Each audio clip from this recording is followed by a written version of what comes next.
ഓം ശ്രീനാരായണ പരമഗുരവേ നമഃ.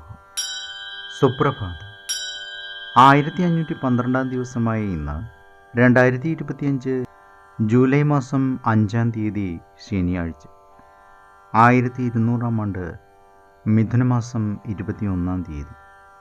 ഗുരുവചനങ്ങളിലൂടെ ശരീരശുദ്ധി, വാക്ശുദ്ധി, മനഃശുദ്ധി, ഇന്ദ്രിയശുദ്ധി, ഗൃഹശുദ്ധി, ഇപ്രകാരം 5 ശുദ്ധികളാണ് ലോകത്തിൽ മനുഷ്യർക്ക് പ്രധാനമായിട്ടുള്ളത്. ശ്രീനാരായണ ഗുരുദേവൻ ശ്രീ നടരാജഗുരു എഴുതിയ ഗുരുവരുൾ എന്ന പുസ്തകത്തിൽ അദ്വൈത വേദാന്തത്തിലെ യോഗയുക്തി എന്ന് വിവരിക്കുന്നതിൻ്റെ 27ാം ഭാഗമാണ് ഇന്ന് അവതരിപ്പിക്കുന്നത്. ഇതുപോലെ തന്നെ ഗൗരവമുള്ള തെറ്റിൻ്റെ മറ്റൊരു ഉറവിടം കൂടിയുണ്ട്.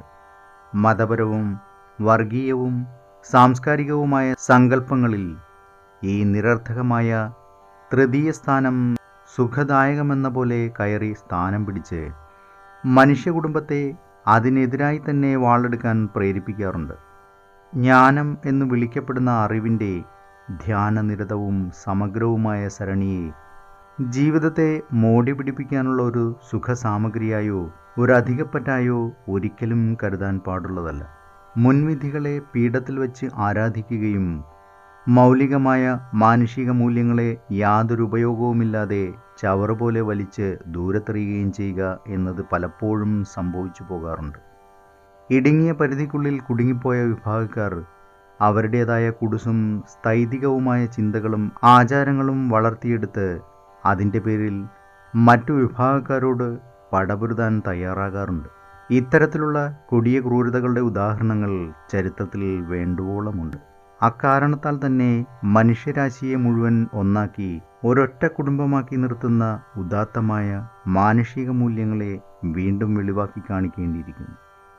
മനുഷ്യൻ കൂടുതൽ മനുഷ്യോചിതമായ അർത്ഥത്തിൽ ഉത്കർഷേച്ഛയുള്ളവനായി തീരേണ്ടിയിരിക്കുന്നു. ഏവർക്കും നന്മ നിറഞ്ഞൊരു സുദിനമായിരിക്കട്ടെ എന്ന് ആശംസിച്ചുകൊണ്ട് നിർത്തുന്നു. നന്ദി, നമസ്കാരം. ഗുരുധർമ്മം ജയിക്കട്ടെ. ശബ്ദം നൽകിയത് സുജീഷ്.